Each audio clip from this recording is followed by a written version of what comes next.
Ini ada yang minta saya hurai sikit berkenaan dengan kedudukan anak-anak orang yang musyrikin. Dia kata sebab saya janji masa kuliah yang lepas. Betul juga. Okey. Anak orang Islam yang belum baligh meninggal dunia, mereka berada dalam syurga dengan sepakat ulama. Tetapi anak-anak orang yang musyrikin, anak-anak orang bukan Islam, kalau mereka mati dalam keadaan mereka belum baligh, ulama berbeza pendapat.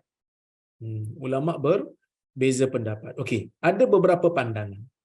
Pandangan yang pertama ialah pandangan yang tak buat keputusan, tawakuf. Siapa punya pandangan?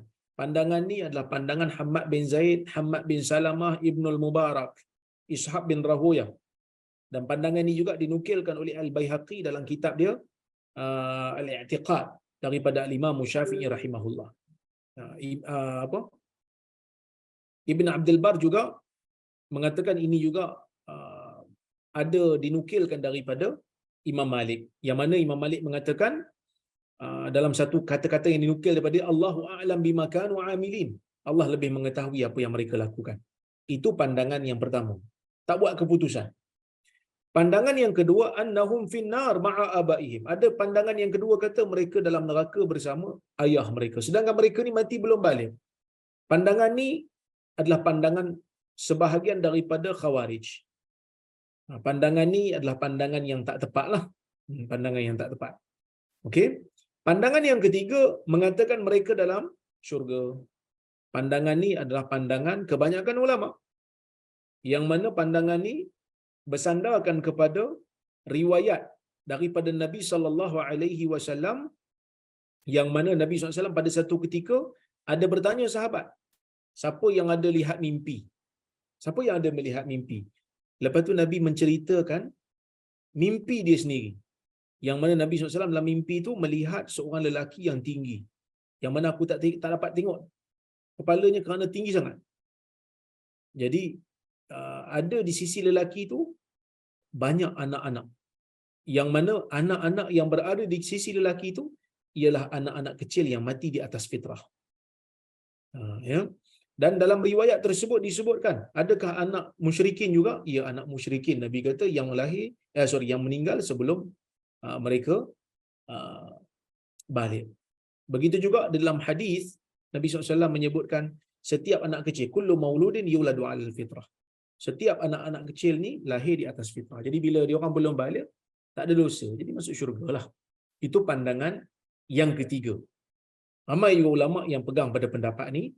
Pandangan yang keempat ialah pandangan yang kata mereka ini berada di satu manzilah baina manzilatin. Duduk tengah-tengah di araf. Nak masuk syurga pun tidak, nak masuk neraka pun tidak. Ini pandangan ni kurang tepat sikit lah. Pandangan ni kurang tepat kerana tidak ada dalil yang mereka dapat sandarkan. Ada yang kata mereka tu di bawah kehendak Allah. Kalau Allah Ta'ala nak, Allah Ta'ala boleh ampun. Kalau Allah Ta'ala nak azab, boleh azab. Boleh azab. Itu pandangan sebahagian daripada Jabariyah. Pandangan ni pun bukan pandangan ahli sunnah lah. Okey. Ada juga yang kata mereka ini akan diuji. Ini pandangan yang seterusnya lah. Mereka akan diuji. Allah Ta'ala akan uji mereka.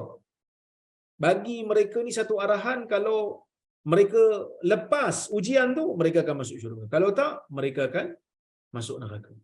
Tapi sebahagian ulama tak apa setuju. Kan?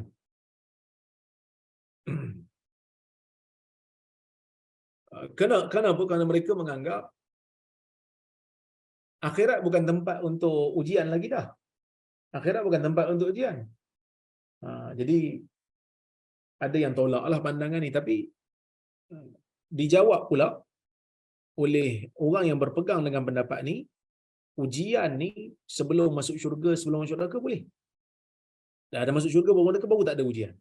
Tapi pandangan wallahu alam, pandangan yang saya nampak ada kekuatan hujah ialah pandangan yang kata sama ada mereka dalam syurga terus ataupun mereka diuji dulu oleh Allah, lulus masuk syurga.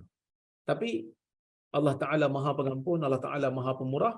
Jadi mana-mana orang yang mati daripada kalangan anak-anak orang musyrikin yang mati sebelum balik, insya-Allah mereka berada dalam syurga lah. Wallahu a'lam.